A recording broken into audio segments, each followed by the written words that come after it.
Sonia Sip, bonjour. Bonjour. Bienvenue sur le Ditex. Donc vous êtes aujourd'hui à Marseille.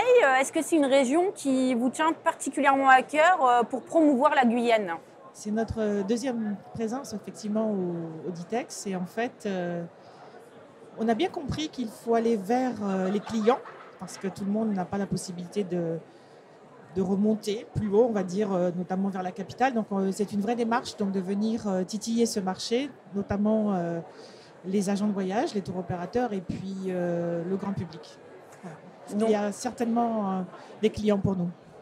Donc la Guyane a accueilli il y a quelques jours seulement la convention des entreprises du voyage Île-de-France. C'est un moyen pour vous de promouvoir la destination et puis de montrer aussi aux agents de voyage qui revendent les séjours aux clients, de leur montrer tous les trésors de cette destination.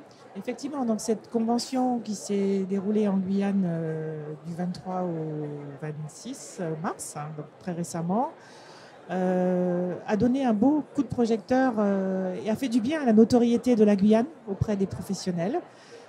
Parce que nous savons qu'il y avait encore beaucoup d'a priori sur le territoire, de la méconnaissance aussi sur ce que nous avons à proposer, nos atouts. Et c'était un bon moment voilà, de travail, de réflexion pour ces agents de voyage qui sont venus en Amazonie française et qui ont pu se rendre compte par eux-mêmes de petits détails liés au climat, par exemple, parce que ça fait partie des a priori. Ensuite, sur la diversité des activités de la Guyane, parce qu'on n'imagine pas forcément qu'il y a beaucoup de choses à faire, même si là, je sais qu'il y a peut-être eu un peu de frustration, parce que la convention était d'abord un moment pour travailler.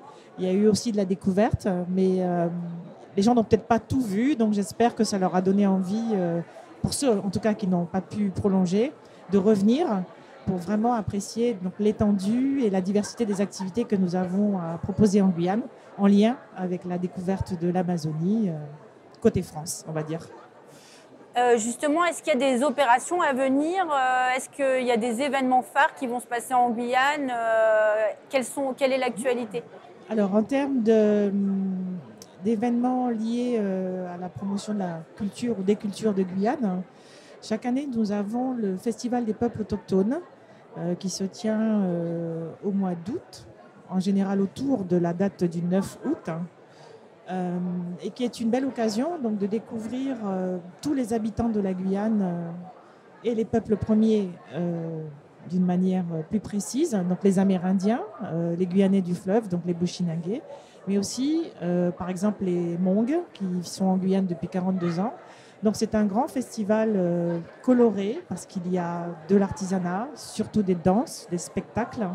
Et c'est un bon moment pour rencontrer donc, une partie des habitants de la Guyane, à Cayenne ou dans d'autres communes du littoral, parce que ce festival s'étale sur plusieurs endroits en Guyane.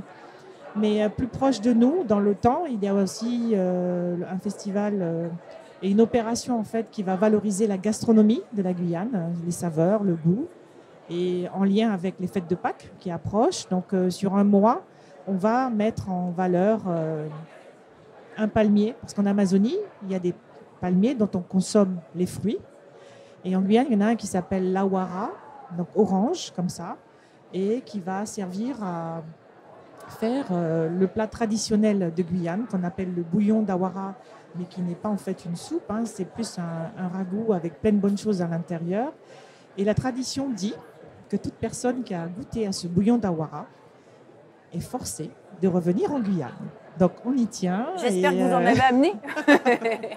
C'est une idée. Donc ce fruit, en tout cas, donc, permet de faire le bouillon d'awara, mais aussi des confitures. Il y a de la poudre de super fruits d'awara. Donc voilà. Donc tout ça, c'est bientôt autour des fêtes de Pâques.